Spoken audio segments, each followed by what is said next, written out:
Hey guys, welcome back to my channel. I'm Eric and I like to read, and today I'm going to be doing the Positions book tag.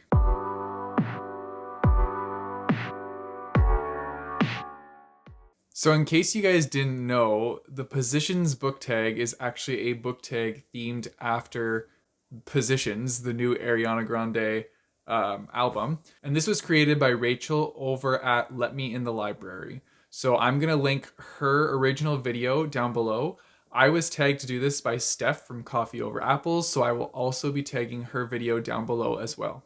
I also have not actually listened to this full album. I've only listened to a couple songs off of it. So I'm not really a true fan, but I'm still going to do the book tag because the questions are a lot of fun and I actually haven't had some of these before, so that's exciting. So yeah, let's get into the questions and see what I picked for them. So the first prompt is Shut Up, and this is a book that you could not shut up about. So for this one, I chose Illuminae because as soon as I read this book, I literally could not shut up about it. It was a tie between this one and Skyward because those two books, like I just never stopped talking about, and I'm still talking about them to this day, clearly. But yeah, I enjoyed this book so much, and I just wanted to talk to everybody that had read the book. I wanted to know their thoughts on it, and just like, oh, I was just so excited about this book when I read it, and so I was just talking nonstop about it. It's such a good series. Like I still will like pump this series up to everybody. And if anybody asks me for like sci-fi recommendations, I usually say this is a good way to start getting into sci-fi. If you're hesitant about dipping your toes into the genre, then this is a good one to start with. Then we have 3435, and this is a book that you stayed up to finish. So I'm just gonna go with all of them because I stay up late to finish books all the time. And I don't have any specific book that I stayed up to finish because like that's literally how I finish all my books is staying up late into the night, reading them, and then going to bed. Then next up we have Motive, and this is a book that left you questioning everything. So for this one, I chose Allegiant, which is the third book in the Divergent trilogy, mainly because of the shock ending to this book.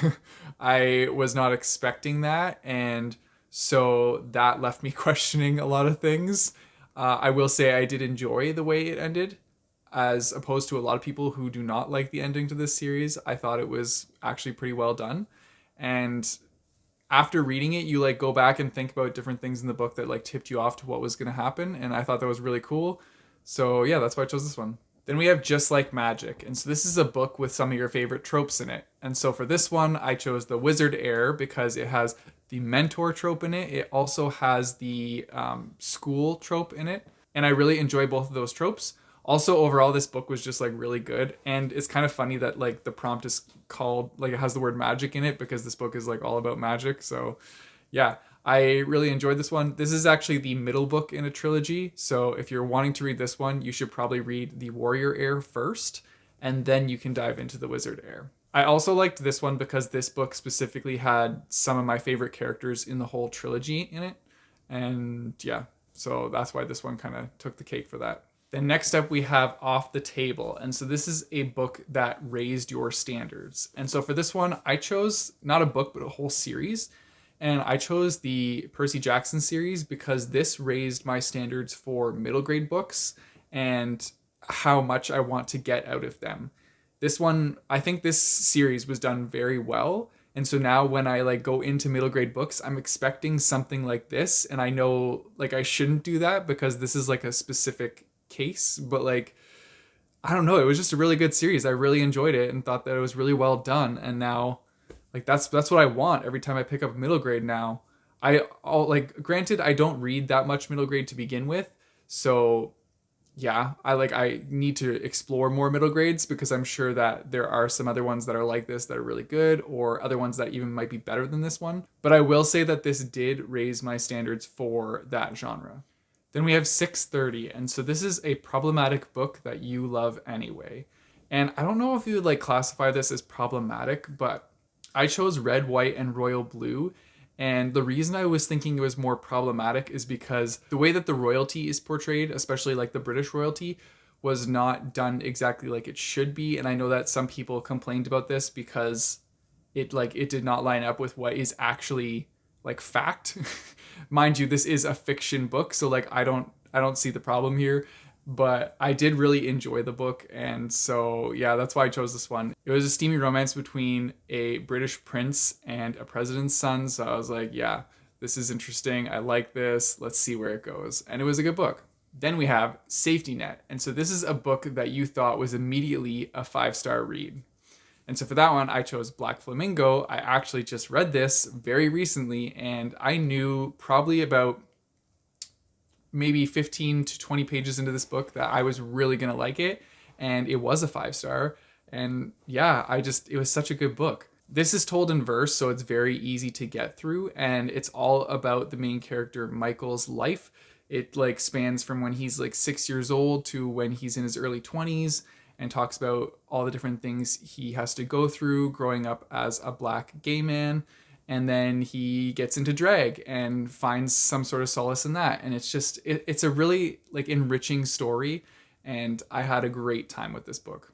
Then we have My Hair, and this is a well-known author whose work you haven't touched but would like to get into. And so for this one, I chose Stephen King because I really want to get into reading more horror books. And he already has a huge collection of books out there. We have a bunch on our shelves. I just haven't like dipped my toes in that yet, but so many people have recommended Stephen King to me and told me that he is really, well, it depends like which book it is, but they said that he has definitely some hits in there that you should read. And so I'm wanting to read him. I just haven't touched any of his stuff yet. So yeah, I'm definitely looking to dive into the horror genre a little more because I really like thriller books as is, and I want it to get like even more intense. So horror is the next step. Then we have Nasty. And so this is a new release that you can't wait to get your hands on. So I'm choosing the Gilded Ones, and I actually already have an eARC copy of this. So I have it on my Kindle sitting there waiting for me to read. I just have to get to it, but I am so excited for it. Next up is West Side, and this is your favorite series. So I feel like I don't even have to say this anymore, but if somebody's coming to this video and they're new, it is Red Rising. This is my favorite trilogy, and I just adore it. And if you watch any of my other videos, you will hear me gushing about this series, talking about it nonstop. It pretty much makes an appearance in all my videos. So here it is again. Then we have Love Language, and this is a comfort book that you keep returning to. And I don't normally do a lot of rereads at all, really. So I chose A Christmas Carol for this one because I try and read this every Christmas. I haven't done it for the past couple Christmases now, but it was a tradition that like I kind of started in my early university years, and I've read it the most, I think, out of all my books. So yeah, that's just the one I would come back to. Then we have Positions, which is the name of the album. And so for this one, you're supposed to choose a book that subverted a cliche. And so I had to look up what subverted was because I was not using it correctly. And so it's essentially taking a cliche and doing it like the opposite, or like not doing the cliche. And so I chose Heartstopper because normally in books you're following along with the person who is like, when they're trying to figure out their sexuality, they're not out yet, and it's like they're coming out. But one of the main characters in this book is openly gay, and the book starts off that way, and he's just living his life being openly gay and happy with who he is.